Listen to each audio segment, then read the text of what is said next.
local stations did, in which we revealed 4 witnesses in place of 50. There are 50 others, all of whom were inspectors that were inspecting the coverage in Philadelphia. They were supposed to be allowed to see the ballots. They saw no ballots. They were kept over 20 feet away.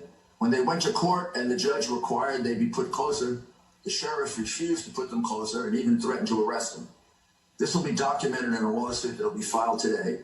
That lawsuit now has over 70 witnesses, as well as videotape, that will prove that 350,000 ballots in Philadelphia have to be discarded. They can't be counted because they are under the law of Pennsylvania, which is set by the state legislature. They're illegal ballots. They were observed by no one. The envelope that would tell you that they're valid ballots has been cast aside. The only thing left is a ballot, and we have to trust that the Democratic machine of Philadelphia, which has cheated just about in every election in 60 years, was doing it honestly. Now, beyond credulity, but it doesn't matter.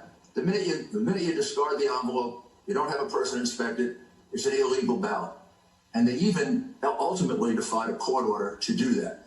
In Pittsburgh, very similar, about 150,000 ballots. In their case, during the first half, they didn't allow us access. But then when the court issued an order, they allowed us access. So instead of 300,000 ballots, there's 150,000 there. That would amount to 450,000. So maybe the press could stop saying there's no evidence. So there's a different. Now you may not believe the evidence, right?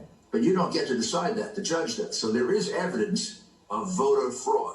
Who pays fraud for the part lawsuits? of the Democrat Party Right now, Mr. Fraud on the Giuliani. part of the Democrat Party of Pennsylvania. There also are about 30 cases of backdated ballots. There are witnesses. That means evidence. There are ballots that came in on November 4th, and people were instructed, and there are witnesses for this, people were instructed to backdate it to the 3rd. We're up to 400 of those. And then there are about 50 so far people who voted. So we have to gather it. The next state we'll be moving in, probably tomorrow, is in the state